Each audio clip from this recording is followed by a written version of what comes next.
Hello and welcome to the Runna Podcast. Today we chatted to Roman Kemp, television presenter and radio host. If he's not been on your ears in Capital Breakfast, he's on your TVs and shows such as I'm a Celebrity, Get Me Out of Here, and his newest one, Celebrity Race Across the World. He's certainly done some incredible challenges, and he also talks us through how exercise has been a massive help for his mental health, and he talks us through how 2026 is going to be his big year of running.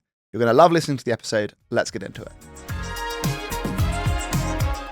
Hey Roman, how are you? I'm good, thank you. How are you guys? Yeah, very good, thank you. Excited to get into it. I know, me too. I'm so excited. So I guess we'll start at the beginning. Yep. What does movement mean to you? And I guess why this year have you decided to take up running again?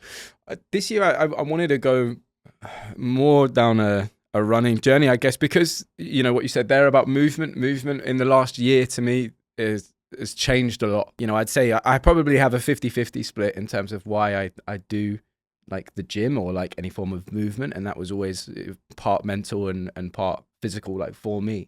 14 months ago, I changed my way of training completely. I was getting so many injuries. I was getting like how I don't know, it just wasn't suiting me. I was doing that classic gym thing of like, you know, loads of weights, some cardio like once a week or something, like, you know, 1 or 2 times a week, mixing in with football with my mates. But I changed my whole routine to more of like a movement-based routine.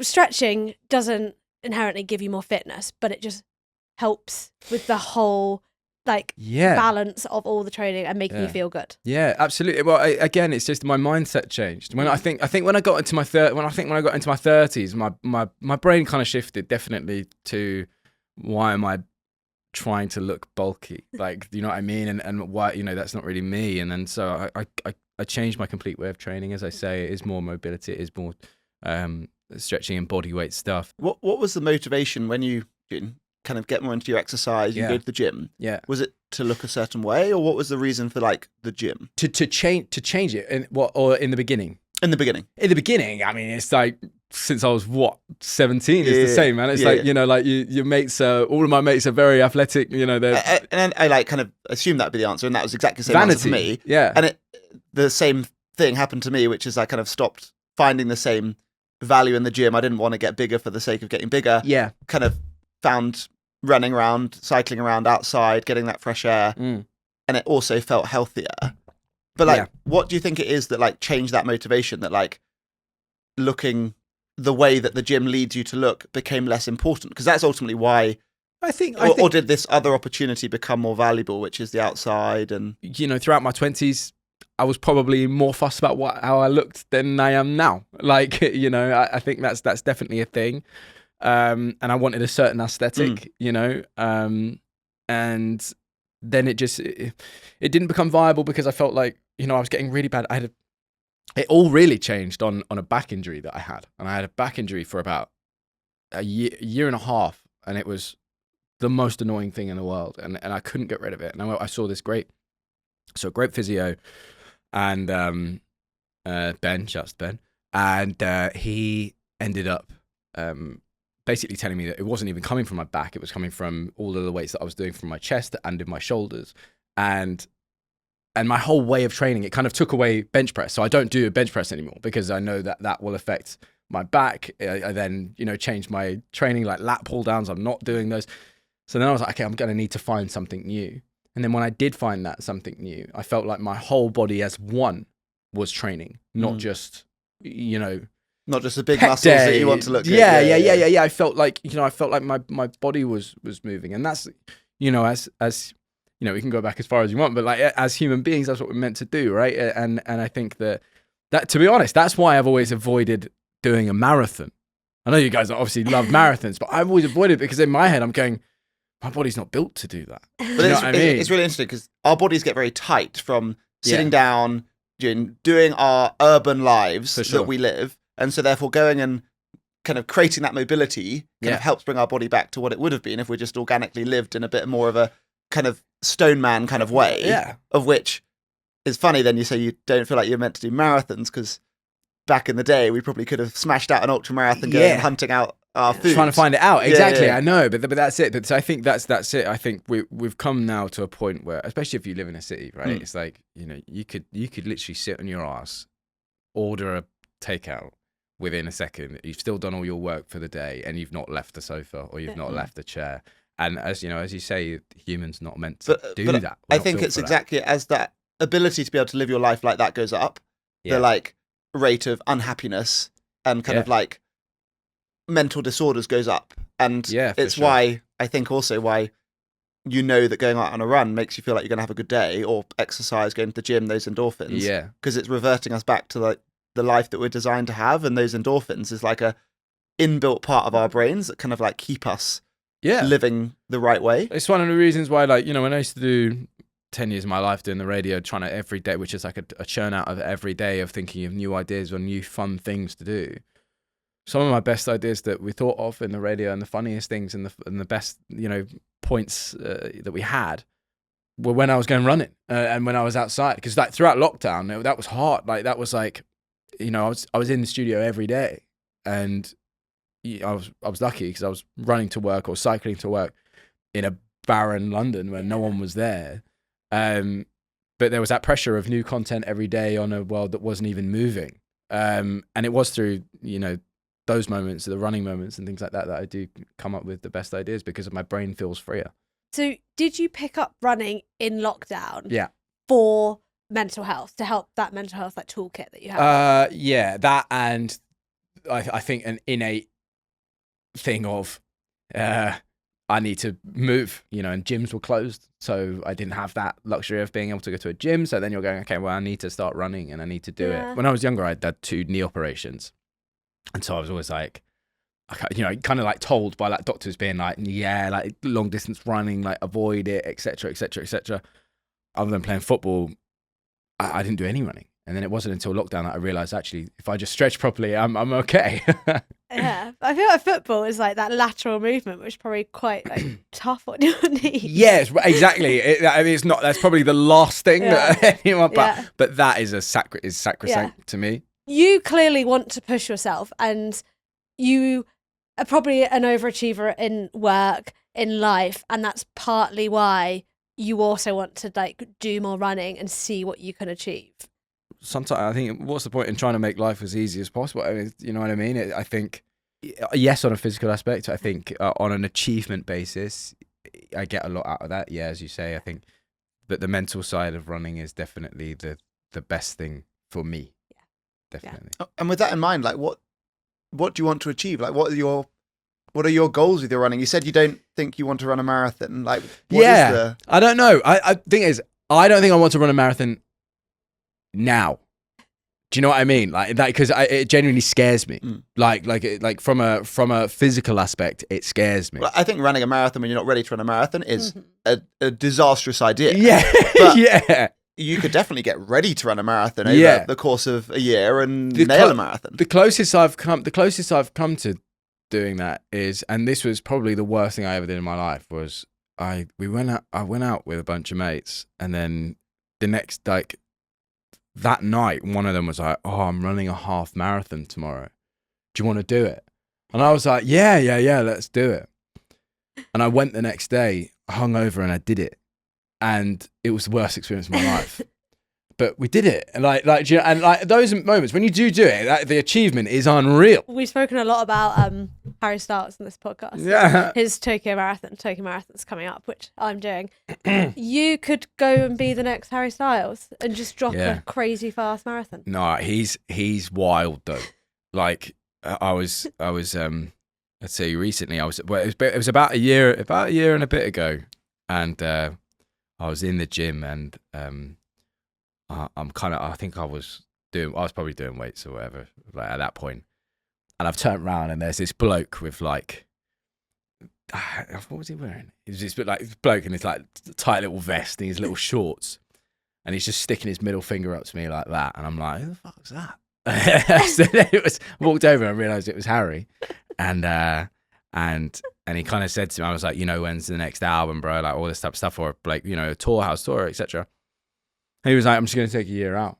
Like, I'm just going to take a year out, focus on like fun stuff that I really enjoy, or things that, I want to push myself in and kind of live life. And I was like, that's great. Thinking like, you know, he's going to go and do a shaman experience in, you know, Nepal or something like that. And then all of a sudden it's like popping up that his whole thing was, you know, running marathons. And that's something that he wanted to do to go and push himself. And that's fantastic. But listen, he'll tell you this. He lives the life of an athlete. You know, when he does his tours and things like that, he's straight off stage into an ice bath. He's, you know, his diet is like literally that of an athlete. And I think that's the same for most artists these days. It's gone are the days of like my dad's era, which is like, how messed up can we get after the show and before the show? Now it's so like, you know, they're on it. I think that's also quite liberating. I'm just thinking for anyone listening at home, you could be one of the most successful pop stars of a generation, and then think, I want to take some time out and just go and run a marathon. And like we can all do that. And I think like someone in his position can probably go and do anything to go and make themselves happy, whether that's to go and party like crazy, whether that's to go to Nepal and become a monk, or go and skydive every day, go and live on a beach. But instead, the thing he wants to do is carry on with a routine, eat well, sleep well, train hard, and push yourself. I also think he'll have the answer to this, but if I was to guess around things like that, I'd also say that he'd probably quite enjoy, or, you know, when I do see celebrities that go and they do marathons and things like that, and like, but you know, when you see the big ones and you're like, you know, like they could just run around their house and they'd probably do a marathon. Do you know what I mean? Like, you know, but like, I think there's something about the community aspect of it that is very much, see, like he's running Tokyo Marathon, for instance. I think there's something there for him that is, you're one of many. Your status is you're equal at this point until you prove what you can do in your own. You know what I mean? So I think it's very much I mean, they have the answers for it, but if I was to guess, as I say, I'd say there's a big element of level playing field, and that kind of fame aspect kind of pulled back to bare bones of there is no fame there. This is down to human physical form. Yeah. And let's see what all of us can do.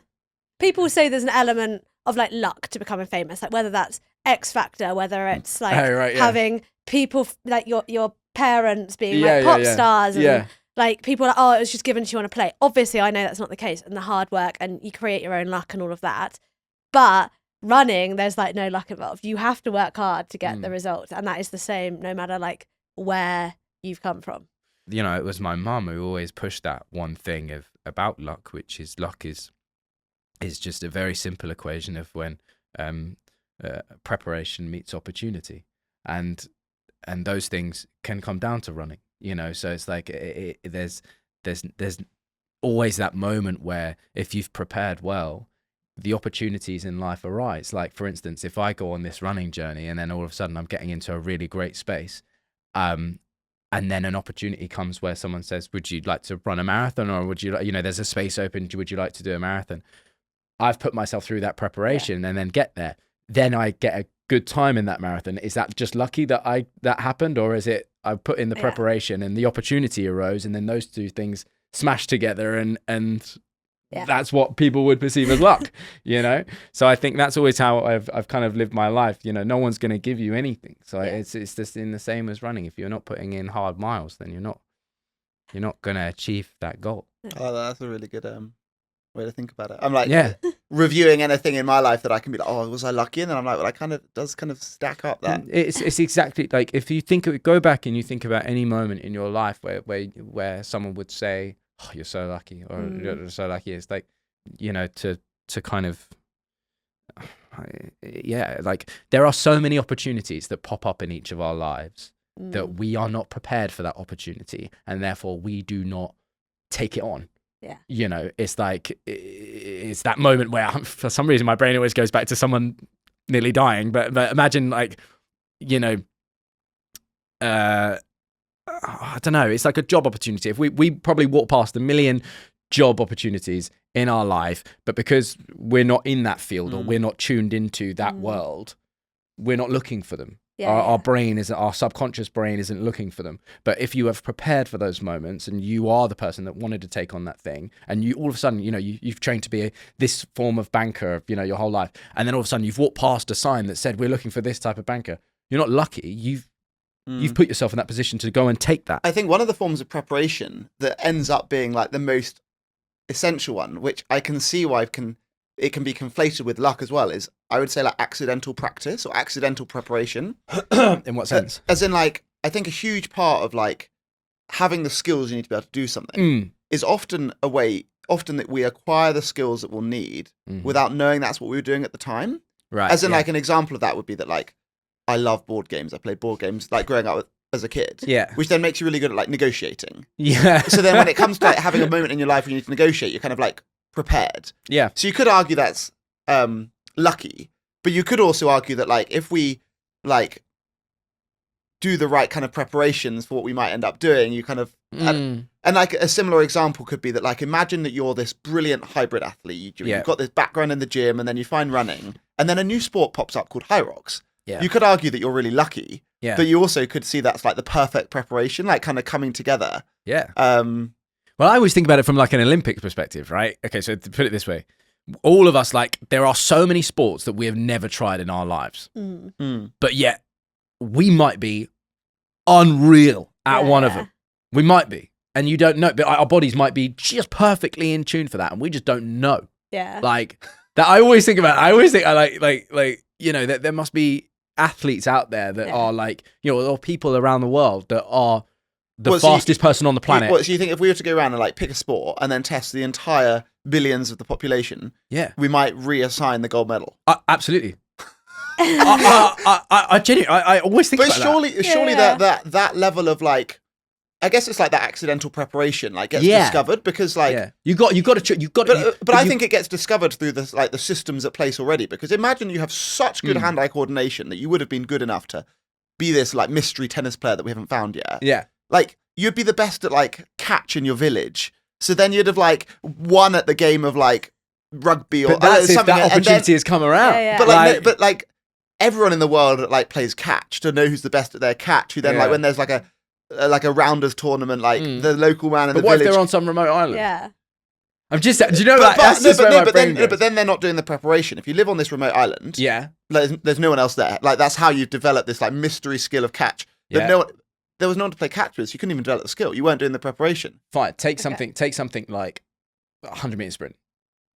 Right? There definitely be there millions of or thousands of tribes or whatever, etc., or even long distance running. Like that don't necessarily even aren't tuned into our world. I think long distance running might be like the one where I'll agree with you, but I struggle to find another sport. Archery, curling, like I don't know, like okay, archery might make sense because if there's like a little tribe hiding away in the woods somewhere who are doing archery, they might be better than like the Olympians. But then what if you then show them? If you then introduce that archery into man shooting or woman. It's shooting. Then it's like or high speed climbing. I don't know. Or this really endurance specific archery person in the woods. We bring them out and they play like the entirety of the 2-week Wimbledon. They've got this endurance and they've got their hand-eye coordination from archery. You know when you see people that need to pick up a sport really quickly. All I'm saying is that like going back to it is what I mean is that like that yes I definitely think. I see what you're saying about accidental luck. I would say more so it's a part of you that you just hadn't tapped into yet. And finding those things is really exciting, and finding those things is fun. So that's why take on the running side to a serious extent. I don't know. Who knows what I might tap into. Yeah. So if we were to need to find your Olympic sport, you get every bit of resource that we'll throw behind you. Yeah. What is the sport that you think you're most likely to stand a chance in LA? Good question. This is that moment where you look at the Olympics and you go, I could do that. So you have you go into Harry Styles mode. You quit everything else you're doing. Yeah. You get ice baths. You get all the nutrition. You get everything you need. Best coaching. What is the sport that you've got the best chance at? There's that crazy stat which is like 70% of people who watch the American Olympics men think they could get a gold medal if they trained for 3 years. Yeah, I'd go. Oh, it's a good one. I'm really taking this seriously. Anya, you need to think this through as well. Yeah. I mean, yours could be marathon running, but Not swimming. she says not swimming. Yeah. my brain does go towards shooting. Shooting. Like the Yeah. like literally. Have you played a lot of Call of Duty, or Exactly. because I'm good at Call of Duty too. That's what I mean. So it's like I feel like, okay, if I could transfer some of those types of skills, and I think that if I had the train, see, this is, by the way, to all the professional shooters that I know are listening to this. Also, they don't shoot with just their little thumbs. No, as well. they don't. No. All the professional shooters that are listening to this, I apologise massively and completely respect your sport. But given your question, I might go that because I think, okay, it's not necessarily requiring the physical muscle fibers that I probably don't have. What are the things that I could use? Maybe is it cognitive? Is it more so cognitive when it comes to shooting? I'll bank on that, and if it is that, then what's there? But what about your kind of like chest and back ratio? Because the gun exactly pulls into the shoulder. Yeah, but I might be the opposite. I might be perfect for it. Yeah, you've got this like really strong chest and a sore back. That could be exactly what you need to. Yeah, I don't know. Stabilise the I'd gun. go with that though. I'd go with that. What would you go for? I would like to think it's running if I wanted to do it, but yeah, kind of like I said in the first thing. I don't know. Long distance. Long distance running. I'm not sure I'd want to go to the Olympics for long distance running because I think there becomes a point where it almost becomes unhealthy because there's no moderation, and the amount of sport you're doing, the amount of gels you're taking, the amount of strain you're putting on your body, there's not like this harmonious balance in your life, and that's what I'm after at the moment. But is that not the case with all sports at the highest level, or all things at the highest level? To be the very best pop star, you have to do it to the degree that is so obsessive that you can't leave any 1% left behind, that it then becomes like you're moving a long way from living a balanced life, which is what you're. Yeah, the higher you go, the finer the margins become. Yeah, of course. I guess it depends what you put your value of success on. Yes, and I think that might have changed for you more recently. Yes, definitely. Yeah. Definitely. Yeah. To bring it back to Good you. segue. To bring it back to you, not about my running. Good segue. But if your success before now was all on TV and radio, and maybe that's pressure from people saying that's what you're meant to do. Yeah. Whereas now, being like, I might take up another sport, even if I'm not very good at it, but pushing myself, changing just my living road. life a bit more, Yeah, that seems like to bring you as much value now. I've always been very vocal about my perception of fame. I've no want or need for those things. I've been very fortunate to grow up the way that I have grown up, but also from growing up how I have, it has shown me that sometimes that world isn't what you should want. It's not that nice. I was always, and I take it this way. It was always that I was always the kid, when we would go for family dinners or whatever, that it used to upset me that other people were looking at our table. Like, I didn't like that. And I didn't feel like I wanted that equality level. I didn't like the fact that people were coming over to my parents or asking for a picture. I didn't like it. And I felt like, it put us in a different room to everyone else. And just the way how life is, obviously, seeing my parents and seeing what they were able to do and etc. Obviously, that would change my brain to go, okay, well, I'll go down a similar route, or like it does with anyone. If your parents do a certain job, like you kind of go, okay, I see the pathway. That path is clear for me. Okay, I'm gonna try it. I'm gonna go for it. And when you do go down this route, you see, as I say, fame on different levels, and you got to try and realize at what point is it going to change you as a person, and what point are you getting off the train? At what point do you go, okay, this is enough? Because it's not reality. It's not reality. What's real is going outside and moving your body. That is real. That's tangible. The perception of fame and those things to me isn't, and it's so fleeting and so, thinly veiled. I just think that these days, especially, that I guess, my life and the things that I strive for in my life have definitely changed, much more so in the last year. I'd say I'm very much more focused on what can I do for me, what can I do that betters me as a human being, whether or not that be physically, whether or not that be mentally, or again, like even financially, financially for my future family. You know, those are the more of the things that I'm focusing on. Whereas, you know, in my 20s, it was very career focused. It was very, you know, how do I get to this point, and then I can be, you know, financially safe, and I can do all these fun things. I think now it very much has changed. Of okay, I've done all that, and now I just want to, I guess, really see what life is. You know, I think it's really interesting because I think it's like the number one most popular or aspirational job of like young people is to become a YouTuber or an influencer or someone in the public eye.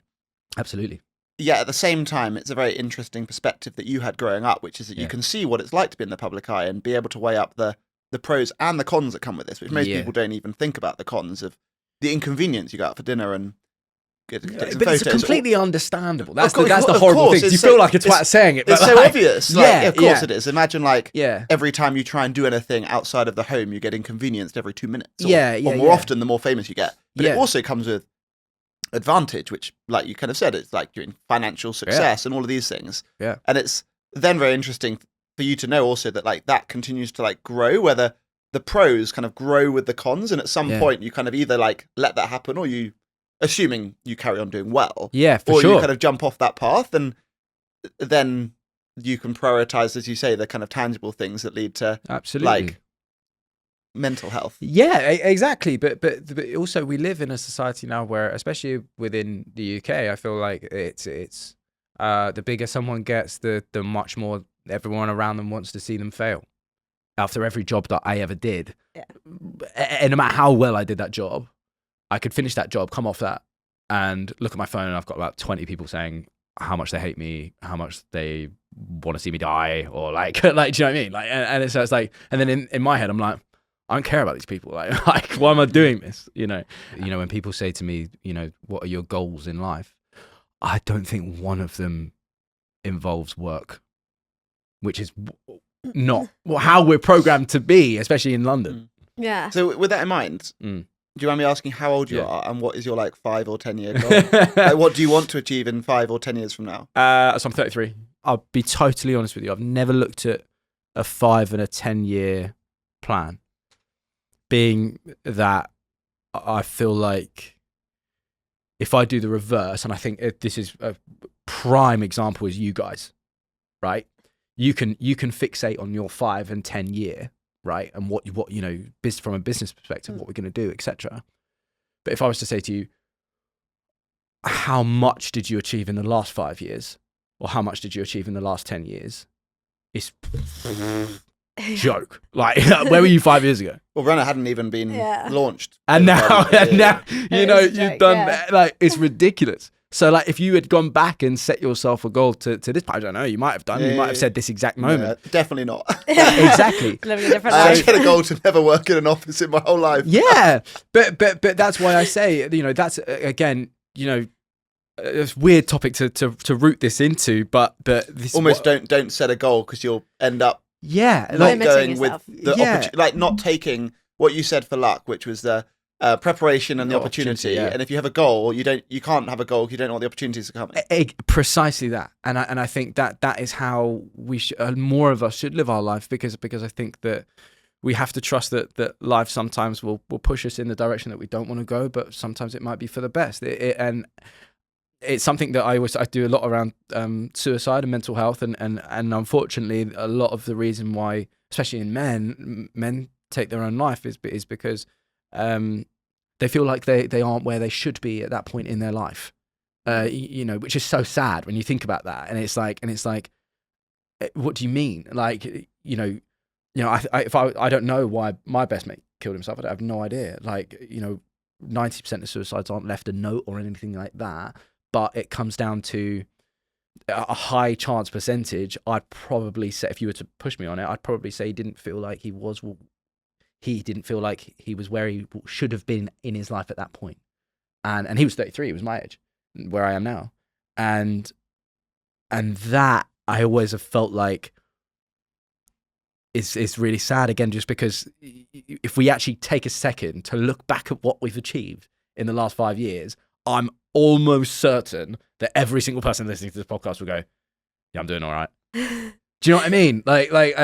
You're doing better than you thought. So look, very horribly long-winded way of saying it.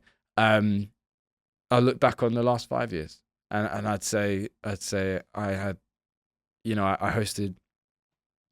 I mean, the last 5 years, hosted the Brits. Was still hosting Capital Breakfast. Left Capital Breakfast. Went on journeys with my sister that I never thought I would have done in my life. When was that? I must say it was 2019. Now host a show on Sky Sports, things like that. I never thought I would have done that.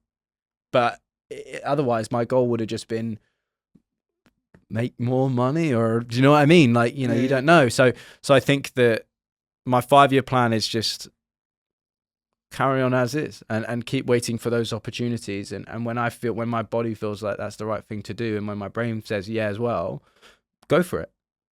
That's it. It's always just when you see that opportunity and there's that bit in your head going, do it.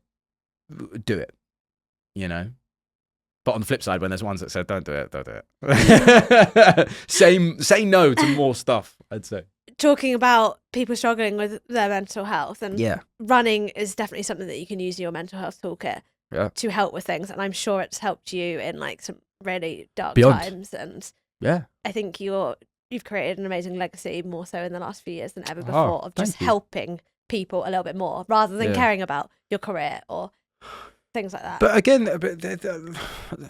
that's just life. That's how life goes. It's like, again, it's like the legacy bits, they're just because the opportunity came up, and that was it. And it was like, okay, let's do this. Where we're at with it now, probably, what's the thing that we're most proud of in the last 5 years? It's probably ending up working with the Premier League, that now at every football match in England in the Premier League, suicidal men can go and chat to someone at their game. And that's mad. If I look at that, but then there's another part in my head that then if you could go back and reverse the situation that happened that caused all of that, I'd do it like that. Which can sound selfish, but that's the truth. To your point of running and things like that, absolutely. I always stand by the fact that the number one thing that helps me mentally is physical movement, and I'd always kind of go back to,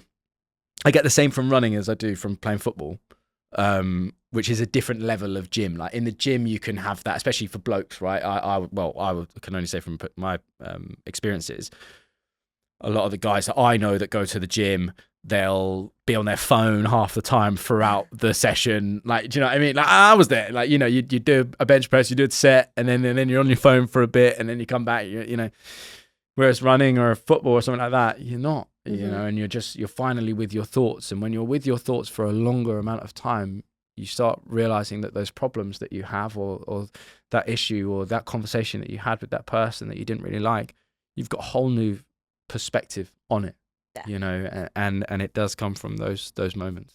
I do think that is such a drawback of going to the gym.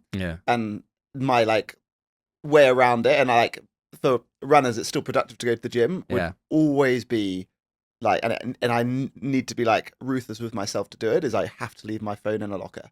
Because like you said, what's so good about going on a run is you can't run around and scroll on Instagram while you're doing it. But the gym is perfectly designed to do 15 seconds of exercise. You do your bench press, and then you lie around for a minute. And then that turns into 3 scrolling, and then you do it again. That's why I had to come up. And you just have to leave your phone in a locker. It's if you take your phone into the gym, don't. No. And modern smartwatch, you get your Spotify on your watch, and then have your headphones or whatever it is. Find a way to leave it behind, because we have a way too interconnected digital life, and it can ruin that. I can't wear a smartwatch because of it. I can't do the Apple Watch thing. Last question from me. Go on. I think the last thing, big thing I saw you on was Race Across the World. And that'll be the same for a lot of people. Were you actually not allowed your phone for that? And how was going across the world with your sister?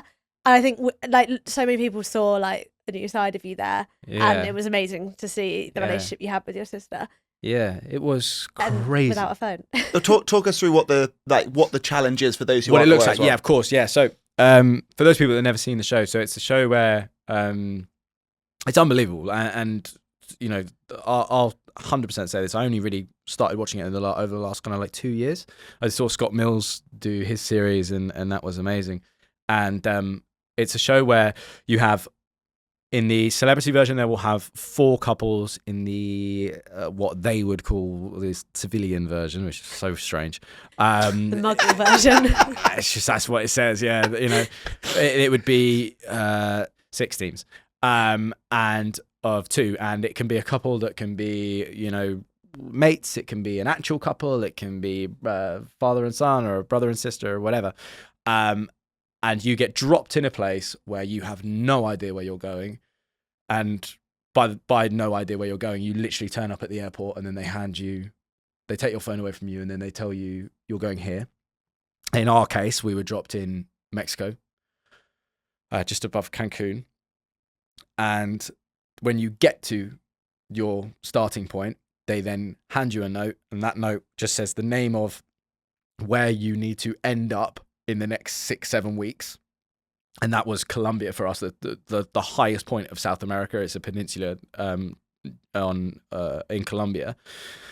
And they give you an allocated amount of money, in which our case was around like $900. And then they take your phone away from you. And then they say, good luck. And you have to basically travel from it. During the show, you have checkpoints that you have to reach in between each show. So, for instance, when we started in Cancun, our first checkpoint was a place called Flores in Guatemala. It just says Flores on the piece of paper that they give you, so you have no idea where is Flores. So your first challenge is finding someone that might speak some form of English, and can you tell me where Flores is? And then you have to race there. Whoever reaches there first out of the couples, if you guys were a couple, you guys reach that first checkpoint 7 hours ahead of me and my sister. When me and my sister then arrive later on, we will be told these two, you two, will leave the checkpoint after a rest period of about 30 hours, 7 hours before we do. And it's a constant stop race checkpoint till you get to that final finish line. It is wild. You're going around in a very skeleton crew. By that I mean, you know, very not a lot of people at all. There's probably about 5-6 of you in total, because there's obviously crews with each of the teams. They have their headquarters in London. They have a headquarters based somewhere along the journey, so that the producers can at least phone in and be like, "This is a problem we're having," you know. But you have around two camera people, one of which is also doing the audio at the same time. And yeah, you move in this this group of you, but you see the most incredible things, and you know, and you're living life in the weirdest way. You know, that money that you get, you can top it up by working for people. You don't get any free stays. You will say, if I met you and I said, "Oh, do you have anywhere I can stay?" And you said, "Yeah, you can stay with us." I'd have to work for you, like I'd have to find a job or something like that. One of those that was incredible was we were sailing from because you can't go through Panama into Colombia. You can only go around because there's something called the Darien Gap. If you know what that is, I'm sorry, I'm telling you suck eggs, but the Darien Gap is the bit of land in between Colombia and Panama, and it's one of the biggest hotspots in the world for human trafficking and drug trafficking and kidnap, and there's no actual policing of it. It's run by the tribes that are within it, so the police don't go in there. And it's huge. It's a full jungle. It would take you days to trek through that. So the idea is you get a boat from the very edge of Panama where you can, and then you get the boat to a port where you can join into Colombia. That boat journey is about 9.5 hours, right? And we are on the tiniest little fishing boat you have ever seen. So we're on this tiny fishing boat, and the waves are like, say if we're sat where we are, they're probably coming in at where the curtains are. So what, 10, 12 feet high. And it was the only time that I've ever been anywhere, and I've prepared in my head for a real bad scenario. Like, and I remember holding onto Harley's back, like on her life jacket, and just thinking, okay, the boat goes over, I'm holding on to it. I'm a strong swimmer. I was like, I'll probably still be fucked, but like, you know, I was like, in my head, I'm just kind of going, okay, as long as I've got harm, I'll be all right, you know. And then it got to a point about 5 hours in where they're like, okay, look, we've got to stop. And where we stopped was on, there's a beautiful group of people on what's called the San Blas Islands, and they're this tribe called the Guna people, and the whole area is called the Guna Yala, which is like there's like dotted tiny islands all in the ocean. And it was funny for me, I'm an Arsenal fan. I was about to say Arsenal fans. fans. That was going to be I'm an Arsenal fan. sensitive. Yeah, Arsenal fans are called Gooners. So for me, I was like, you want to go meet some Gooners? I was like, yeah. Like, so anyway, so we end up on this island, which is about 100 meters long. This island, 100 meters long. One family live on this island. They were so lovely, so welcoming. It was a man and his wife, and they had 2 children, and they had some pigs. They had a massive turkey that was a pet, not to eat. You know, they had like 9 dogs. Like, it was amazing, and they're just in this kind of, you know, their house. What you know they call their house. And we slept on the hammocks in there, and I said to the guy, I was like, you know, I'll work for you for hammocks to stay. And he was like, okay, yeah. That night he makes us dinner, is, you know, lovely, and he was really lucky because in broken Spanish as well, he was very good at having conversations with me. Senor Blas, he was known. And I the next morning we were gonna go, okay, my sister was really unwell, and she, because you're constantly getting food poisoning throughout these places, just how it is. Harley was really unwell. I was like, okay, look, it's just gonna be me, we'll go and work. And I was like, okay, where are we gonna work? And he goes, you know, I'm looking around the island thinking, what much can I do? You know, clean some of the pig shit, like, you know, I don't really know. And he's like, no, not work here. And I was like, then where? And he goes, over there. And he points to the Darien Gap, which is the one place in the world where you're told, do not go. Right? And he's like, do not go there. Anyway, so then there's a conversation that then happens between myself and the producer, and I think he then phones back to London and is kind of saying, we've got this situation, the guy wants us to go into the bit where you've told us not to go. And then it kind of comes back to him, and it's like, okay, well, it's your decision. Like, you know, what do you want to do? I said, let's do it. And we got to the mainland, you know, on this tiny little narrow boat, like when I say narrow boat, like literally just like as wide as this seat, right? And you're just long boat, and there's 9 dogs on this boat with us. It's me and Senor Blas. And do you know what work you're doing when you land? No. You're going with the dogs? No, didn't know. Okay. No, just knew I had a machete. Okay, so you've landed with the dogs and the machete. Landed with the dogs, machete, and the guy goes, okay, cool, we're walking in. And I say, okay, cool, how far are we walking? He goes, not far. So I say, okay, like, time-wise, like, what are we looking at? He was like, about 2.5 hours. Bearing in mind, you're also in like a race. Yeah, we're in a race, exactly. Yeah, that's exactly it. You're in a race, and he's about 2.5 hours. I'm like, okay. At this point, a couple of, you know, my camera guys kind of going, oh, it's like kidnapped territory, right? That it is. And this is all in exchange for the hammock. Yeah. For a night. Yeah. And the food. But we got there and we trekked through the jungle, and we're going through, like, we went through tribal cemeteries and things like that. It was an absolute privilege to see it, you know, and there was a point where he looked at me and he's laughing, and he goes, no tourist, no camera, ever, you know. And you get out there and you're like, and you see it, and all of a sudden there's this clearing, and there's like these planting trees. So then the job is just to chop down all this planting that had been growing and take it back. Weighed a ton. It was outrageous.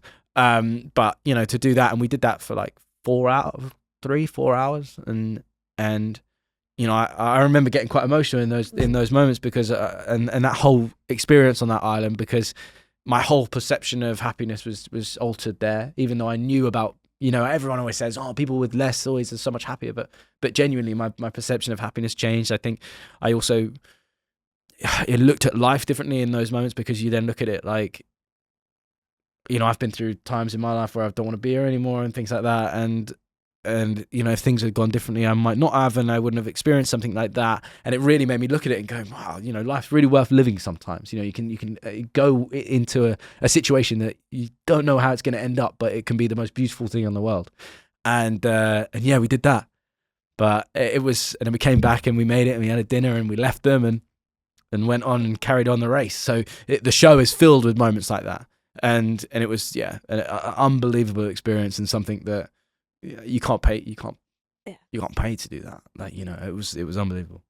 My question on this race. Yeah. Did it involve any running? I Yes. feel like we have to ask that. I have to bring in a huge spoiler. You watched the show? Spoiler. Yeah, I've watched it. Fine. I'm going to be watching it this evening. This sounds fascinating. Do you want the spoiler? Give us it. But turn off if you're about to watch this. Yeah, genuinely turn off Fast if you're about forward to by watch it. 90 seconds to be safe. It comes to the very end. And considering an amalgamation of 7 weeks of traveling has now got down to the final day. We reach this point in Colombia where they then say to us, you can't travel at night. This is as far as you can go for today. And at that point, we have to stay in this tiny little town, and we're 4 hours away from where we need to be. And we're just like, that was it. That was our opportunity. We've missed it. But there's 2 teams running for first. One is us, and one is Molly and Tyler, the other 2, the couple. And we're actually staying. We've both hit this same problem where we can't travel any further, and we're staying in hotels on the other side of the road of each other. So we have no idea that our competition is there, right? Comes to the next morning, and my producer looks at me and like, by the way, these guys don't give away anything. Like, when you could be saying to them, where's, come and tell me where are the others were, and then nothing. Yeah.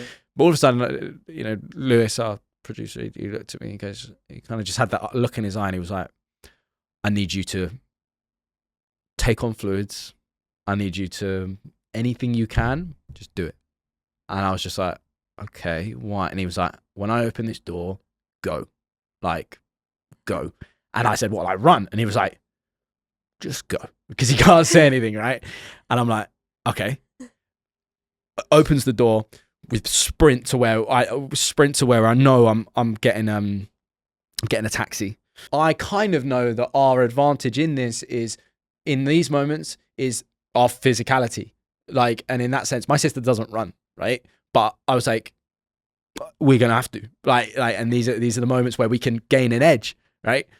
All of a sudden, our competitive side's coming out, And so I'm like, okay, so from that taxi rank to this place in the middle of town, which can be about a half-hour run, we'll just do it.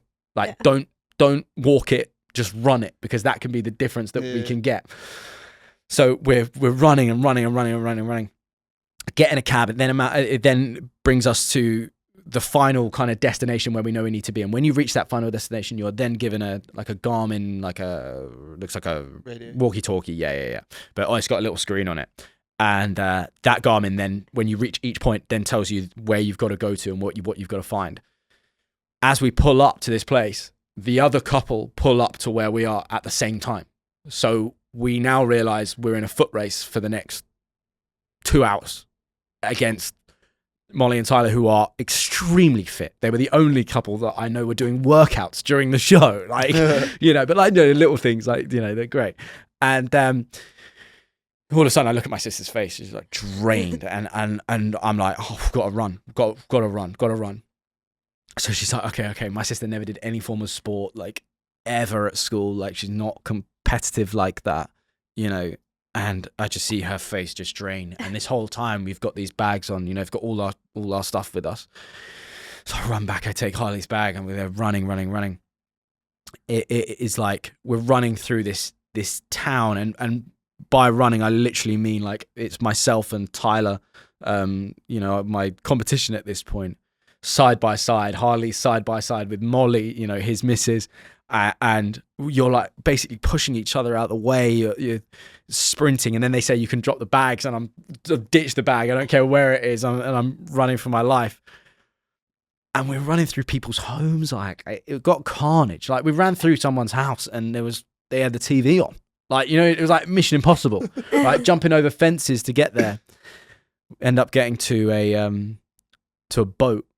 Like our mission was to get to these boats. Tyler reaches the boat about 6 seconds before I do. As he sits on this boat, I then pull Harley into the boat. Their boat, the speedboat kind of goes, the guy gets it started, the guy whose boat it is gets it started and goes, and then I listen to their boat, and as the guy pulls on the chain, I hear it go like that.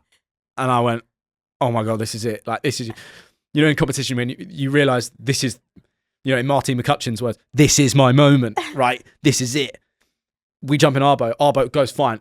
All of a sudden we're 30 seconds ahead of them, and then they're gaining on us. We pull up to this cliff, like scaling up a mountain and scaling up these rocks, up this huge kind of like peninsula. And it's about a 2K run, right? And then this is after like everything you've just been through, and you're going, I'm going to die. And sounds like you're ready for the marathon. It was 40-degree heat. Right. Wow. And then the boat pulls up. I launch out the boat into the water, like jump across, pull Harley. I can hear Harley behind me being like, I'm gonna die. I can't do this. I can't, I can't do it. And I just kept saying so I was like, if you can't see them, they're not ahead of you. If you can't see them, they're not ahead of you. And it's the first time in my life where I've actually felt like I was running for my life, because like I could hear them behind me. Like they were only about 10, 20 meters behind me. And I can hear them on the rocks. I could hear Molly and Tyler going, and I could see this book, which is the finish line. Basically, you put your hand on this book and it's up this hill. So you've got a hill run to finish it off. And I was sprinting. I honestly, whoever was the sound guy for it, I feel sorry for him, because all I could hear my own breath just going, and it was like, and just smashing out this run. And we did it. And it was the maddest moment. It's the closest finish they've ever had in the show. Wow. It's the first race I've ever won. But it was something. So running won us that show. But at different checkpoints. Not just that final one, it was the other ones where we realised, okay, our physicality's got to come into this and do it. And did pretty well. Wow. That was pushing ourselves to the extreme and realising, okay, I can do something. I love it. Wow. What an amazing experience. Yeah. We're going to segue over to Steph for our coaching tip of the week. Today's top tip is on hill training and the benefits. Hill reps build strength, power, and efficiency without the same impact on your joints and bones as intervals on flatter terrain. If you have a hilly race coming up, then adding hills to your plan will not only get you physically ready for them, but you'll feel mentally prepared for the change in elevation. It's nice to stand on that start line feeling confident. Thanks for that, Steph. I'm going to bring us back with our this or that. Mm-hmm. So, Roman, would you rather run every run with no music at all? Yep. Or listening to your own radio interviews on loop? No music at all. No music at all. Most of the time I don't listen to music. I don't have headphones in the gym. I don't like, I don't know. I quite like running with no music. Yeah. Yeah. Well, then you can listen to your thoughts. Yeah. Also, listening to listening to myself. Second one. Treadmill runs facing only the back blank wall forever. Yep. Or repeat that race across the world final hill sprint finish after every run. Anything is better than a treadmill facing a wall. It's my pet peeve. Yeah, that is like the worst thing. When you go to any gym, and there's always that like facing the wall, like especially those basement gyms. Yeah. Like some of those basement gyms, and they've got like that like prison window like at the top. that narrow little window. Like I'd 100%. I'd go back to that grueling run in Colombia 100%. Yeah. Pushing your sister up. Yeah. And lastly, your post-run meal has to be rice and beans. Yep. Like I'm a Celeb style. Yep. What you're eating in the jungle. Yeah. Or your watch dies mid-run every run.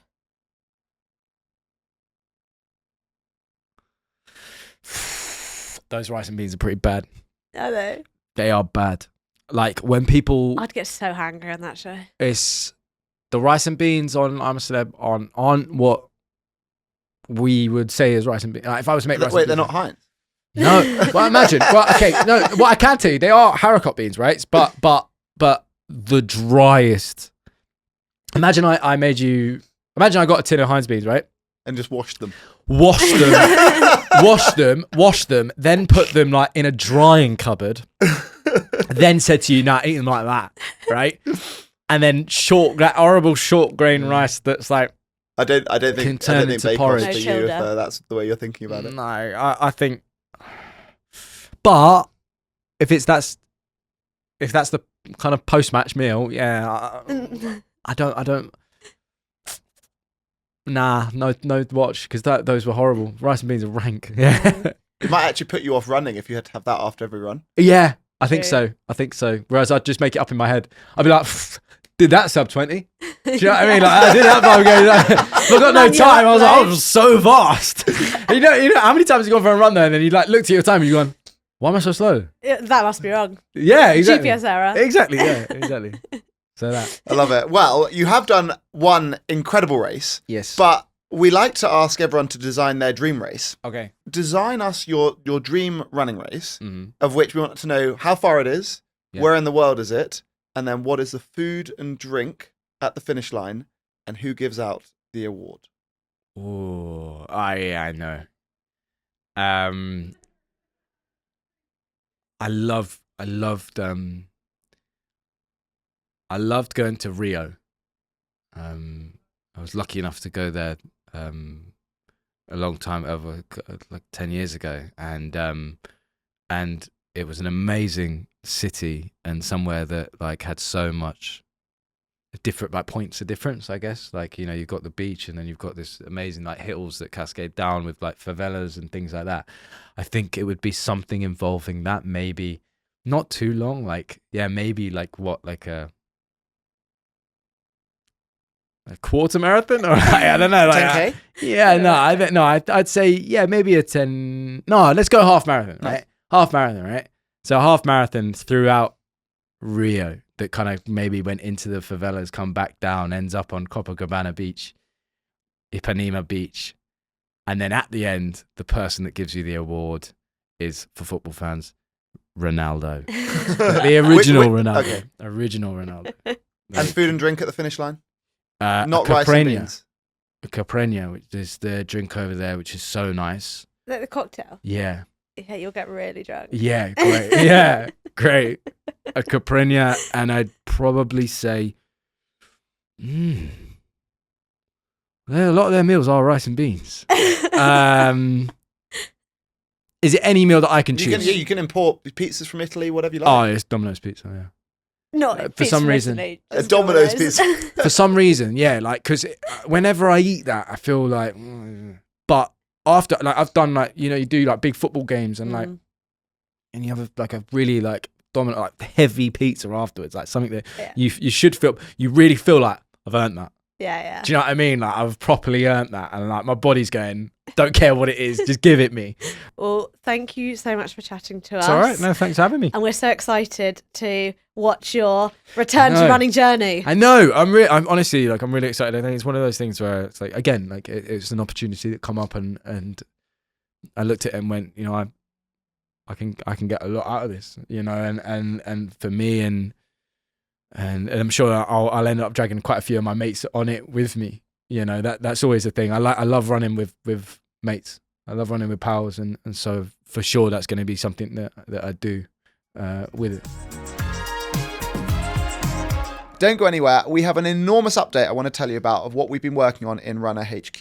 The incredible team have been working tirelessly for the last 6 months to completely revamp our new to running journeys. These are plans for people training for their first ever 5K, or if you haven't run a 5K for a very long time and want to return to running again, these are the plans for you. They are completely for free. They are completely revamped. They are now going to be the very best way for anyone to train for that 5K distance. So if that's you, get on the Runner app and train for it today. And if you have a friend that you want to kind of encourage to become one of your running buddies, go and tell them about this big new free launch. And it includes all of the amazing features that you get with the rest of our runner plans, including adapting around your holiday, meaning that we'll adjust around any missed or skipped workouts, and being able to adapt around things that come up in the real world, like illness. Go and check out our new to running plans today.